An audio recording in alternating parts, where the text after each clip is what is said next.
Now, if only Mother Nature could come in with some cold weather to help Camelback out. Oh, what a great segue, Scott. Like, like I know what I'm talking about. Yeah, it's almost like you've been listening to me since 6 o'clock. Nah, no chance. What are you going to do? Anyway, you were right. We do have, if you guessed, we have some colder weather on the way for Monday and Tuesday. Could be cold enough to support natural snow, never mind snow-blown snow, man-made snow. I think there's going to be flakes coming out of the skies in our higher elevations and maybe enough to coat some grassy surfaces. So although we had 90s across the region in some spots yesterday, yeah, we still are going to be able to have some snow, and we have had snow all the way up until May in northeastern and central Pennsylvania. So it's not out of the ordinary. It's just a little bit of a whiplash after the warm air we've experienced. Today we were above average again. We were in the mid 70s for Williamsport and Selinsgrove.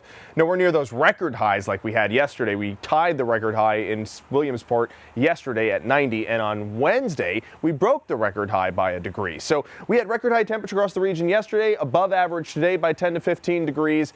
And of course that's helping all of the flowers to bloom across the region. This is a live view from our rooftop camera directly to the cherry blossom tree behind the weather shed. It looks and smells beautiful, and I'm sure you've seen and experienced the cherry blossom bloom across the entire northeastern and central Pennsylvania area. So if you have any pictures of cherry blossoms, I'd love to put them on for the news tomorrow. So send them in if you have them. Here's a current view of downtown Stroudsburg, not too far away from Camelback, where they were skiing on the slopes today. Scott had me laughing back here about what he said about Carlos. I'm sure he had you laughing too. Scott's good at that.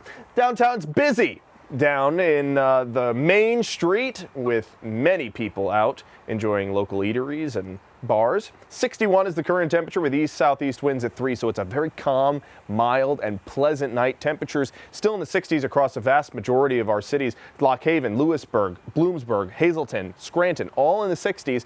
We're in the 50s in the higher elevations of Wayne and also Wyoming counties. Forkston sitting at 50, we're 52 in Storuca, and dropping to the 40s for New Milford and the icebox of Lopez. So we're down compared to 24 hours ago, of course, because we were near record highs yesterday. So we're about 5 to 15 degrees colder across the board, but at least there's no wind chill. Temperatures are actually feeling the thermometer reading. Tomorrow will be a little bit warmer than we were today. I think we'll get into the mid 70s, and in some parts of the Susquehanna Valley we could touch 80. Overnight tonight it'll be a warm one, about 15 degrees above average. Average low is 40. We'll hit 54 with partly cloudy skies, a few more clouds by sunrise, especially further south. We had those pesky showers, even a few downpours earlier today, amounted to a few hundredths of an inch here in Scranton. We had a bit over a tenth of an inch. I will expect a lot more rainfall tomorrow evening as a front comes through. Clear right now, but notice the cloud cover starting to coat parts of Clinton County as this cold front rolls towards us. This is a very vigorous cold front. As I said at the top of the show, there are tornado warnings in effect at this hour for Illinois and Missouri. 3 of them, whether they're on the ground or radar indicated, it's still a tornado warning. So a lot of energy because there's a clash of warm air ahead of the system and cold air behind it. And that's what's going to cause us the chance for freeze warning on Monday. Well, frost advisory likely Monday morning, and then a freeze warning on Tuesday morning.